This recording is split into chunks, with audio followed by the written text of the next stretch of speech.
Welcome once again. I am Amarachi Ubani.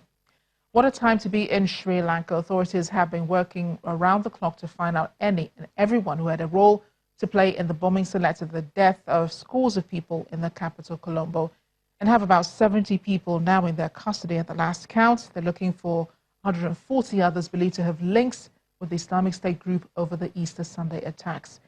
They've also been conducting raids on areas linked to the suspects. In fact, one raid at a suspected safe house in Ampara, south of Batakaloa, a site of one of the Easter Sunday blasts at 3 churches and 4 luxury hotels, resulted in a shootout between the Sri Lankan troops and suspected Islamist militants.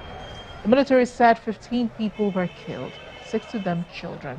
A police spokesperson said 3 suspected suicide bombers were among the 15 dead after the shootout. This happened Friday evening. But let's not forget, police have identified 8 of the 9 suicide bombers that operated on that Sunday. All of them well-educated Sri Lankans. They were suspected members of a homegrown Islamist group called National Tawhid Jamaat. Authorities are still warning of the possibility of more attacks on religious centers.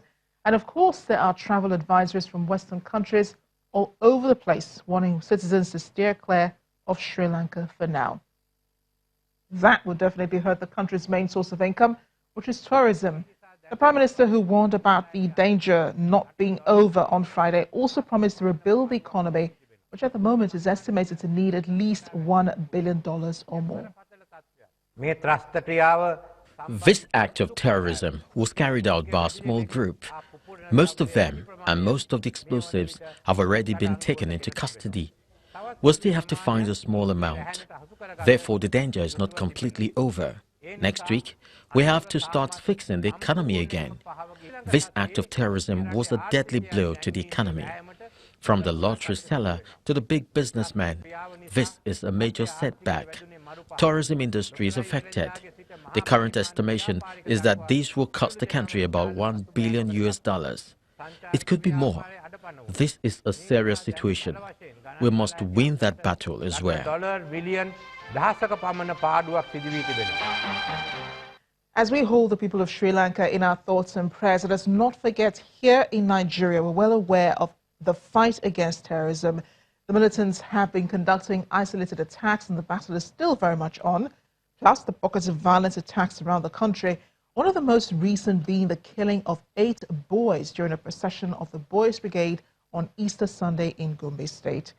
I want to bring in security expert Dr. Onai Komu now to talk some more about the security situation around the world and terrorism and the world's response to it. Dr. Komu, thank you for joining us on Diplomatic Channel. Thank you, Amarachi, for having me. Let's begin with the most obvious question. Why is there such a pull towards violent extremism now more than ever? Well, I think there are several factors that are responsible for this. The Palestinian-Israeli conflict, which is at the fountainhead of it all, hasn't been resolved. There's a lot of anger around that, and that kind of keeps feeding the fire. Now, ISIS has become a phenomenon with ISIS and its brand of seductive jihad. A lot of young people around the world have embraced it. And even though it has lost all its territory in Syria and Iraq and wherever else, it's no longer a holding territory. But the idea lives on, and the idea of its own jihad, brand of jihad, lives on. Now, another factor that has pulled a lot of young people to extremism is the internet itself as an enabler, because the dark web has is giving cover to a lot of traffic correspondence between jihadis, between extremists, which is not in the purview of the authorities. So that kind of is feeding it. And then, for example, a lot of those attacks that took place in Europe, they used the dark web, and they used things like even obvious tools like WhatsApp, because of its encryption features, to send messages and training around on how to execute jihad. Now, but one of the biggest factors more recently is the foreign fighter phenomenon, because with the collapse of ISIS in Syria and Iraq, thousands of young people who went to fight and learned to fight with ISIS have gone back to their own homes, and they have now, it's like ISIS has metastasized. They have now gone there and they have become ISIS in their own countries. Now, of course, you know, ISIS had always made the argument that people should stay in their homes and fight from their government. So, you know, these are some of the factors. Of course, you know, there's the warrior of God syndrome. A lot of the people who are drawn to this violent extremism feel that they are fighting for God, and feel that they are the soldiers of God, and they, you know, they have to carry out the will of God by killing others, whatever it is. And then, of course, you also have another issue, intelligence failures. For example, in the Sri Lankan case, there was credible intelligence about impending attacks, but there was no capitalization, so it came to pass. Yeah, and it seems like, you know, that coup is also coming towards Sri Lanka. The police say they've identified 8 of the 9 suspected suicide bombers. Many of them are just young people, as you rightly mentioned. But the Prime Minister says that the danger is not over yet in Sri Lanka. And we're wondering, you know, why? If this is going to be like the norm for Sri Lanka, as we've seen, you know, for other countries where there's been the presence of violent extremism, it's almost like it's come to stay. Well, I think I might have to agree with the Prime Minister, unfortunately, that the worst is not over there, because from what has transpired so far with what happened on Easter Day, 3 churches, Catholic churches bombed, 3 restaurants in 5-star hotels bombed, and then a lot of jihadis running around with explosives, like the attack, the one that occurred yesterday, not an attack, the assault that occurred yesterday, in which 6 children were killed and a lot of jihadis killed. The jihadis had ordnance, they had explosive ordnance on them, and which they detonated, and in the hope of killing enforcement officers.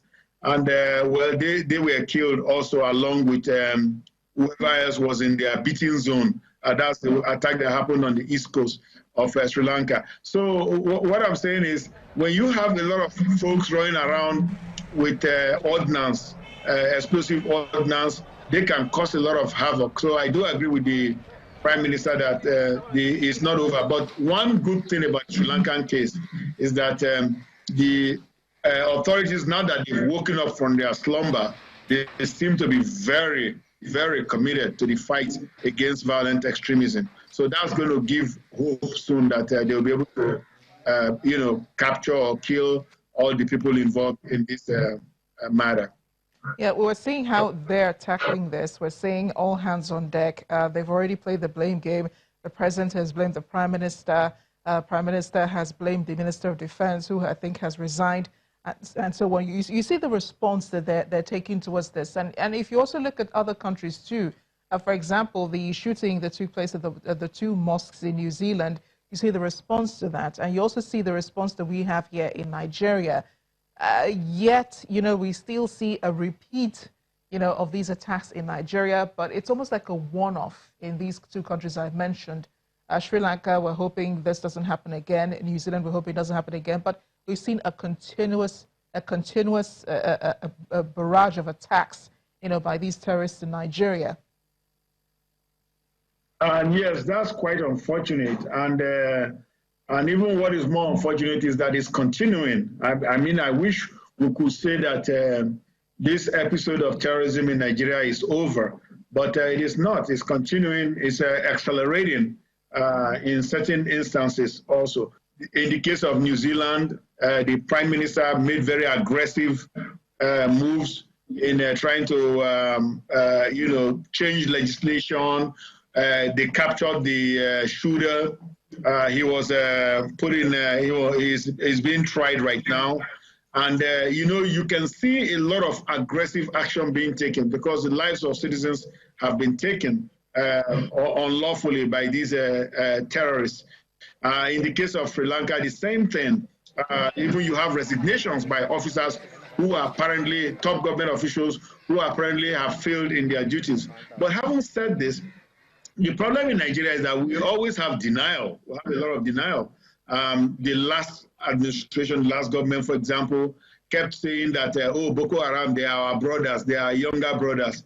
And, that was the kind of kid gloves approach that helped that insurgency to wax stronger by the day. Now, this present government has also continued that same path, even though it's combating it vigorously on one hand, is extending the olive branch on the other hand and saying, oh, come, let's discuss this. And then sometimes, these things don't work. If you're going to combat it, then combat it.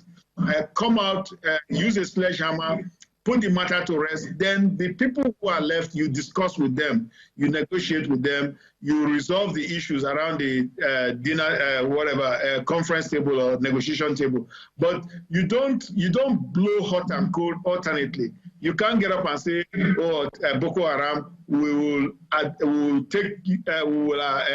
you if you unconditionally surrender, and at the same time you say, oh, we are going to wipe you off the face of the map. Which is it? Are you going to wipe them off the face of the map, or are you going to accept their surrender or olive branch that you are extending to them? So I don't want to believe that there is just one way, of tackling terrorism, especially for Nigeria.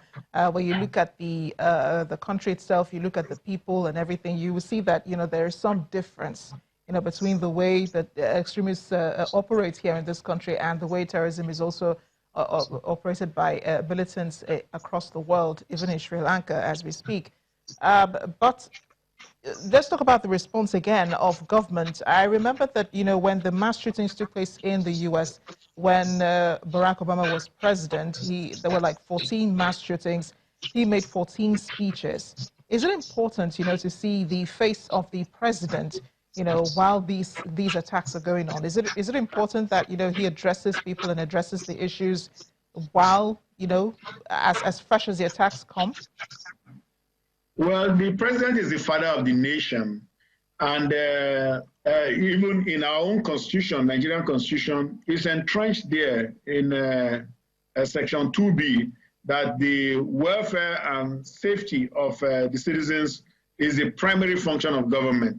So if the lives of citizens are being taken or threatened, it would behoove the president to perhaps address them either directly or through proxy, because in our case, we have too many attacks. So it's really impossible for the president to, address us in each instance.